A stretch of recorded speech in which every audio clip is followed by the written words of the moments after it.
तो रायपुर साहित्य महोत्सव में कला, ज्ञान और संस्कार की त्रिवेणी देखने को मिली। यहाँ जुटे विद्वान और शब्दों के साधकों की वजह से ये गुरुकुल सा नजारा पेश हुआ, जिसकी भाषा अभिव्यक्ति नहीं है बल्कि संस्कृति की चेतना के समान हो। ऐसे साहित्यकार और लेखक रायपुर साहित्य उत्सव की शान बढ़ा रहे थे। ये वो साहित्यकार थे जिन्होंने अपनी पहचान बनाई और इन्हीं में से एक थे सच्चिदानंद जोशी, जो वरिष्ठ साहित्यकार के साथ रंगकर्मी भी है।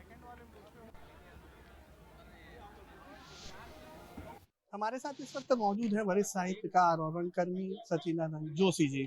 और आज उन्होंने इस साहित्य उत्सव में अपनी बातें रखी है नाट्य शास्त्र और अन्य विषय पर। हम सीधे उनसे ही बात करते हैं और जानते हैं कि इस साहित्य उत्सव को लेकर वो क्या सोचते हैं और किस तरीके से इस साहित्य उत्सव को देखते हैं। सर, एक बड़ा मंच मिला है, महाकुंभ है साहित्य का, कैसे देख रहे हैं आप इसको? ये बहुत महत्वपूर्ण प्रसंग है क्योंकि छत्तीसगढ़ राज्य की स्थापना के 25 वर्ष पूरे हुए हैं और हम जानते हैं कि छत्तीसगढ़ राज्य जो है वो कला संस्कृति की प्रेरणा भूमि है और इससे पूरे भारत को ही नहीं विश्व को प्रेरणा मिलती है। तो इसलिए यहाँ पर साहित्य, कला, संस्कृति का ये महाकुंभ आयोजित करना बहुत प्रासंगिक है।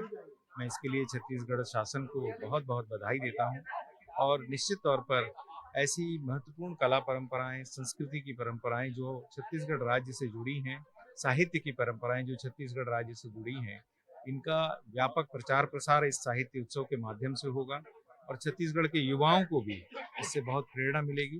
वे जान पाएंगे कि हमारे राज्य की महत्वपूर्ण परंपराएं कौन कौन सी हैं, कौन कौन सी हमारी सांस्कृतिक परिधियां हैं और कौन कौन सी हमारी उपलब्धियां हैं साहित्य के क्षेत्र में, कला के क्षेत्र में। तो कुल मिलाकर ये एक बहुत महत्वपूर्ण आयोजन है। मुझे लगता है कि आने वाले वर्षों में ये देश का श्रेष्ठतम साहित्य उत्सव बनेगा और ये अपने आप में पूरे देश के लिए एक उदाहरण बनेगा।